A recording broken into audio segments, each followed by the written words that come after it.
the landlord knocked and gave her 3 days to leave. She was in scrubs, exhausted, and caring for someone dying upstairs. He didn't know one thing. She wasn't just a tenant. She was the owner of the entire building. It was nearly midnight when Angela Brooks, a black hospice nurse, finally sat down after a 16-hour shift.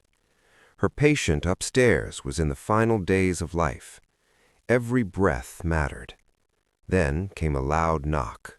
Not gentle, not patient, demanding. Standing there was the landlord, arms crossed, voice cold. He looked at her scrubs and scoffed. "You're behind on rent. You've got 3 days. I don't care what excuse you've got." Angela tried to explain that she had paperwork, that she was in hospice care duty. He didn't listen. Instead, he raised his voice so neighbors could hear. People peeked through doors. Some whispered. Others judged. Angela stood there quietly. No arguing, no tears, just calm. She nodded and said softly, "Understood," and closed the door.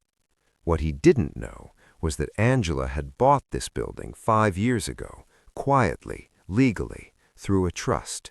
She never bragged, never corrected anyone. She just worked. At 9 a.m., the landlord walked into his office.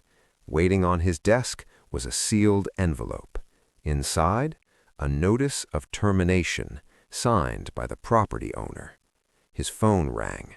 "Sir," the lawyer said, "the woman you tried to evict last night, she owns the building. You're dismissed, effective immediately."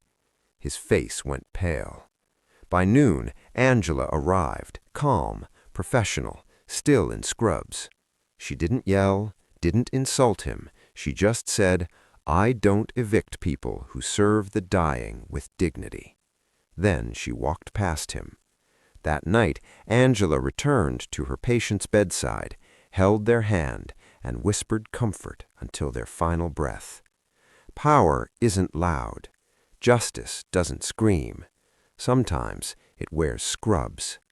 Never judge someone by where they live, because sometimes the quietest person in the room owns the whole place.